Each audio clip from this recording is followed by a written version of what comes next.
राधे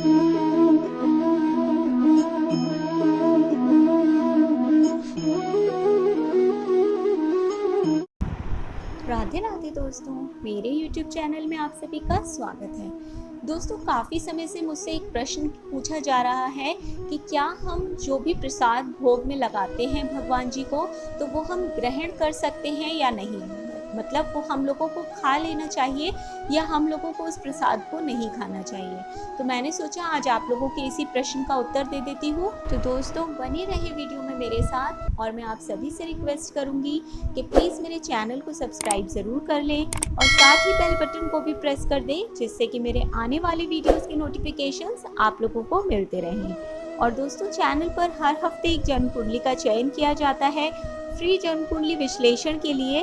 तो अगर आप लोग भी चाहें तो अपनी डिटेल्स कमेंट करके दे सकते हैं। तो चलिए दोस्तों, अब आते हैं अपने प्रश्न के उत्तर पर। तो दोस्तों, इसका उत्तर ये है कि जब भी हम घर के मंदिर में भगवान को भोग अर्पित करते हैं तो हम अलग अलग भोग अर्पित नहीं करते हैं। यानी कि हमारे घर के मंदिर में बहुत सारे भगवान जी की फ़ोटो, प्रतिमा, विग्रह स्थापित होते हैं, लेकिन हम सबके लिए अलग अलग भोजन की थाली नहीं निकालते हैं। हम एक ही थाली लगाते हैं उनके लिए और उसी में से उन सभी को प्रार्थना करते हैं कि वो लोग भोग अर्पित कर लें। या फिर अगर हम नॉर्मल पूजा भी कर रहे हैं, अगर हम भोजन का भोग नहीं लगा रहे हैं, तो हम क्या करते हैं, जो भी प्रसाद में हमें मिठाई, फल, मिश्री, जो भी कुछ रखना होता है, हम उसे एक ही प्लेट में रखते हैं और सारे भगवानों का भोग हम उसी से लगाते हैं। तो अगर आप भी इसी तरीके से भोग अर्पित करते हैं, तब तो दोस्तों आप उस भोग को आप ग्रहण कर सकते हैं। इसमें कहीं कोई संशय नहीं है या इसमें कहीं कोई भी परेशानी नहीं है। लेकिन अगर आप लोग उस भोजन में से एक एक टुकड़ा तोड़ के सारे भगवान जी को खिलाते हैं, यानी कि उनकी मूर्ति से स्पर्श कराते हैं, फिर उसको रख लेते हैं, अगर इस प्रकार से या अलग अलग भोजन की थालियाँ निकालते हैं, तो दोस्तों फिर आप उस भोजन को ग्रहण नहीं कर सकते हैं। यानी कि कहने का मतलब ये है कि जब आप एक ही थाली में सारे भगवानों का भोग लगाते हैं, तब आप उस भोजन को या उस प्रसाद को ग्रहण कर सकते हैं, अन्यथा आप लोग उसको ग्रहण नहीं कर सकते। इसी तरीके से दोस्तों, जब हम मंदिर में जाकर कहीं भी बाहर हम किसी भी बड़े मंदिर में भोग लगा रहे होते हैं भगवान जी का, वहाँ पर भी यही क्रिया होती है कि जब हम प्रसाद उनके मुंह पे लगा दिया या उनको अर्पित कर दिया पूरी तरीके से, अगर हम उस तरीके से कर रहे हैं तो फिर हम उस प्रसाद को नहीं पा सकते हैं। लेकिन हम उनके सामने ले जाकर रख दें और उनसे प्रार्थना करें कि भगवान जी आप इसमें से भोग लगा लीजिए, तब हम उसको उनका प्रसाद स्वरूप ग्रहण कर सकते हैं। खास करके दोस्तों ध्यान रखिए, ये बात शिवलिंग के लिए तो बहुत अच्छे रूप से लागू होती है।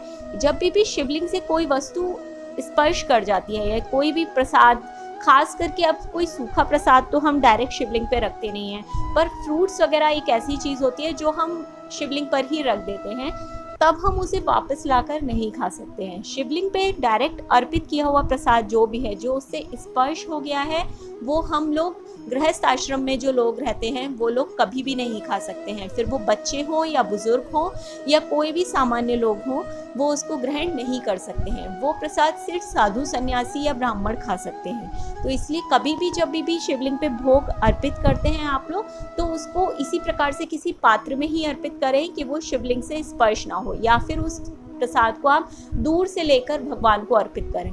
दोस्तों, बहुत सारे लोगों को मैंने मंदिर में देखा है कि खाने की वस्तु लेते हैं और भगवान जी के ऊपर चिपका देते हैं। दोस्तों, ये करना सबसे ज़्यादा गलत होता है। ये तो कतई ही नहीं करना चाहिए मंदिर जाके। इससे मूर्ति जो होती है वो भी गंदी होती है, वहाँ गंदगी फैलती है और इसका कोई मतलब नहीं बनता। हम लोग को क्या लगता है कि हम ऐसे मुंह पे भगवान जी के प्रसाद चिपका देंगे तो वो भगवान जी ने खा लिया। उससे ज़्यादा अच्छा है कि आप उसे दूर से भगवान से प्रार्थना करिए, अपने मन से उनसे प्रार्थना करिए कि वो आपके प्रसाद में से भोग लगा लें। वो ज़्यादा अच्छा तरीका है। तो दोस्तों, मैं उम्मीद करती हूँ कि आगे से आप लोग भोग लगाते समय भगवान का या प्रसाद अर्पित करते समय आप इन सभी बातों का विशेष ध्यान रखेंगे। तो चलिए दोस्तों, फिर आज इस वीडियो में इतना ही। उम्मीद करती हूँ कि ये जानकारी आप लोगों के काम आई होगी, या जिन भी लोगों ने मुझसे ये प्रश्न किया था उन लोगों के अपने प्रश्न का उत्तर मिल गया होगा। और दोस्तों, आने वाले वीडियोस में मैं कुछ आप लोगों के लिए एक नई चीज़ लेकर आने वाली हूँ। नई चीज़ क्या है, मैं ऐसे ही एक कथावाचक हैं उनको सुन रही थी। उनकी बातें सुनने के बाद मेरे मन में ये ख़्याल आया कि हमारे शास्त्रों में कितनी अच्छी बातें बताई गई हैं, कितने हमारे सवाल होते हैं हमारे दिमाग में जिनके जवाब बताए गए हैं, लेकिन व्यस्तता की वजह से आज के समय में किसी पे भी इतना समय नहीं है कि वो उन शास्त्रों को पढ़ सके या उन शास्त्रों के बारे में जान सके। तो उन कथावाचक की बात सुनने के बाद मुझे ये लगा कि वीडियो के माध्यम से बहुत सारी बातें दर्शकों तक पहुंचाई जा सकती हैं। तो मैं कोशिश करूंगी कि उनमें से बहुत सारी बातें जो हम लोगों के मन में चल रही होती हैं लेकिन हमें उनके जवाब नहीं मिलते हैं, मैं आप लोगों तक पहुंचा सकूं। तो बने रहें चैनल पर मेरे साथ। चैनल को प्लीज़ सब्सक्राइब ज़रूर कर लें। मुझे पूरी उम्मीद है कि वो सभी वीडियोज़ या वो सभी बातें आप लोगों के बहुत काम आने वाली हैं। तो चलिए फिर दोस्तों, आज इस वीडियो में इतना ही। वीडियो अगर पसंद आए तो प्लीज़ लाइक और शेयर ज़रूर कर दीजिएगा। अपना ध्यान रखिएगा और खुश रहें। नमस्कार।